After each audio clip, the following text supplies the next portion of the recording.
Chapter 62, Lev. The detonators are hidden in a sock in the back of his cubby. Anyone who finds them will think they're band-aids. He tries not to worry about it. It's Blaine's job to think about it and to tell him when it's time. Today Lev unit of Tithe is taking a nature walk to commune with creation. The pastor who leads them is one of the more self-important ones. He speaks as if every word out of his mouth were a pearl of wisdom, pausing after each thought as if he expects someone to write it down. He leads them to an odd winter bare tree. Lev, who is used to winters with ice and snow, finds it odd that trees in Arizona still lose their leaves. This tree has a multitude of branches that don't quite match, each with different bark and different texture. "I wanted you to see this," the pastor says to the crew. "It's not much to see now, but oh, you should see it in the spring. Over the years, many of us has grafted branches from our favorite trees to the trunk." He pointed to the various limbs. "This branch spouts pink cherry blossoms, and this one fills with huge sycamore leaves. This one fills with purple jacaranda flowers, and this one grows heavy with peaches." The tithes examine it, touching its branches cautiously, as if it might at any moment turn into a burning bush. "What kind of tree was it to begin with?" asked one of the tithes. The pastor can't answer him. "I'm not sure, but it really doesn't matter. What matters is what it's become. We call it our little tree of life. Isn't that wonderful?" There's nothing wonderful about it." The words are out of Lev's mouth before he even realizes he's spoken them. Such a sudden, unexpected belch. All eyes turn towards him. He quickly covers. It's the work of man. We shouldn't be prideful," he says. "When pride comes, then comes disgrace. But with humility comes wisdom." "Yes," says the pastor.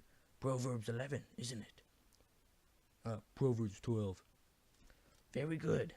He appears suitably humbled. "Well, it is pretty in the spring." Their path back to the tithing house takes them by fields and courts where the terribles are being observed and brought to their best possible physical condition before their unwinding. The tithes ensure the occasional jeers and hisses from the terribles, like martyrs. What does that say? Martyrs? I can say martyrs. It says it's as they pass one of the dormitories that Lev finds himself face to face with someone he has never expected to see again. Finds himself standing in front of Connor. Each was heading in a different direction. Each sees the other at the same instant and stops short, staring in absolute shock. "Lev?" Suddenly, a pompous pastor is there, grabbing Lev by both shoulders. "Get away from him!"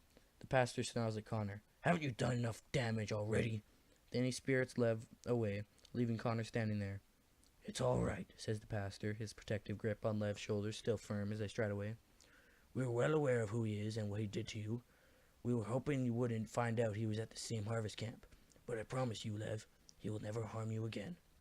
And then he says quietly, "He's being unwound this afternoon." "What?" "What? And good riddance, too." It's not unusual to see tithes unsupervised on the grounds of Happy Jack, although they're usually in clusters, or at very least groups of two. It's rare to see someone hurrying alone, almost running across the fields. Lev hasn't lingered long since they got back to the tithing house. He took his first opportunity to slip out. Now he searches everywhere for Blaine and May. Connor is being unwound this afternoon. How could this have happened? How did he get here? Connor was safe at the graveyard. Did the Admiral throw him out? Or did he leave on his own? Either way, Connor must have been caught and brought here. The one thing Lev has had taken comfort in, the safety of his friends, has now been torn away. Connor's unwinding must not be allowed, and it's in Lev's power to stop it. He finds Blaine in the grassy commons between the dining hall and the dormitories, being put through a regimen of calisthenics in his unit. Blaine does them oddly, putting as little force into them as possible, making all his moves low impact. I need to talk to you." Blaine looks at him, surprised and furious.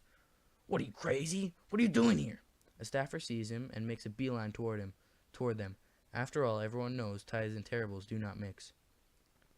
"It's all right," Lev tells the staffer. "I know him from home. I just wanted to say goodbye." The staffer reluctantly nods his approval. Alright, make it quick.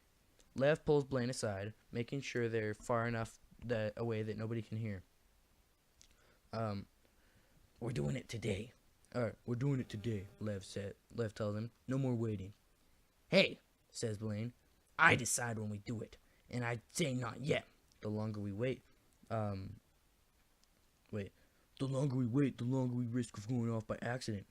So, randomness works too. He wants to hit Blaine, but he knows if he does, he'll probably leave a crater in the field 50 yards wide. So he tells Blaine the only things he knows for sure will get him to give in. They know about us, whispers Lev. What? They don't know who it is, but they know that there are clappers here. I'm sure they're reviewing the blood tests right now, looking for anything unusual. Won't be long until they find us. Blaine grits his teeth and curses. He thinks for a moment, then he starts shaking his head. No, I'm not ready. Doesn't matter if you're ready. You want chaos? Well, it's coming today, whether you want it or not. Because they find us, you know what they'll do? Blaine looks even sicker at his prospect. They'll detonate us in the forest? Or in the desert where no one will ever know. Blaine considers it for a moment more, then takes a deep, shuddering breath. I'll find May at lunch and tell her.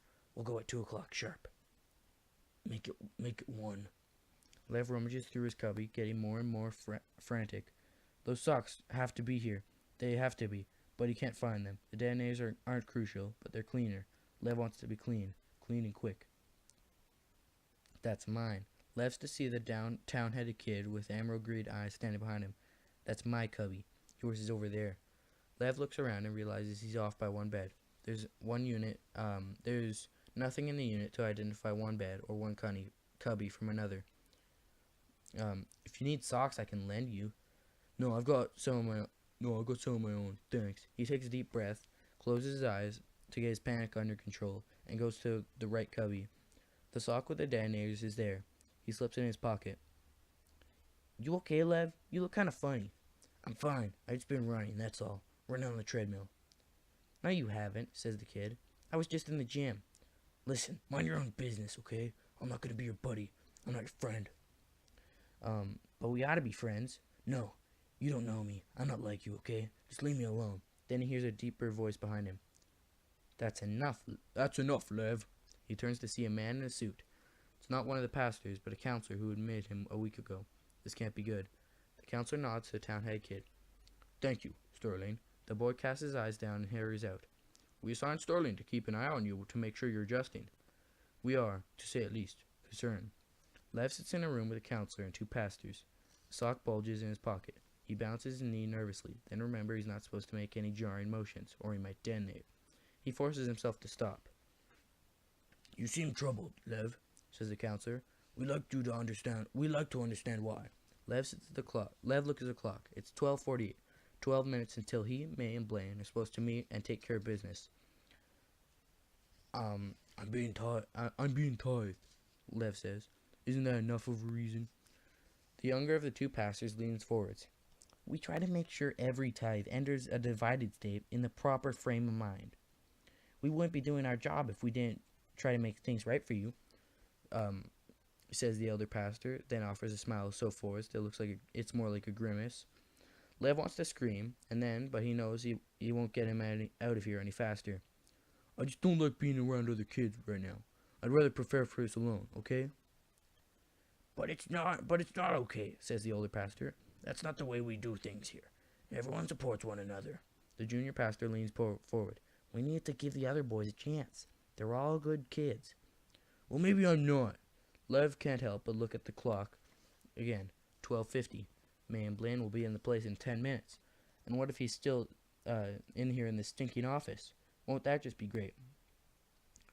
Have someone you need to be? The counselor asks. You keep checking the time. Lev knows his answer needs to make sense, or will become suspicious of him. I heard the kid who nabbed me was being unwound today. I was just wondering if it happened yet. The pastors look at one another and the counselor, who leans in the chair, as calm as can be. If he hasn't been, it will be shortly, Lev. I could think it would be healthy for you to discuss what happened to you while you were held hostage. I'm sure it was horrible, but talking about can take away the power of the memory. I'd like to hold a special group tonight with your unit. It will be time for you to share with the others what you've been holding inside. I think you'll find they'll be very understanding. Tonight, says Lev. Okay, fine. I'll talk about everything tonight. Maybe you're right, and it will make me feel better. We just want to ease your mind, says one of the pastors. So, can I go now? The counselor studies him for a moment more. You seem so tense. I'd like to talk through some guided relaxation exercises. Ooh, still staying in the place. That was chapter 62.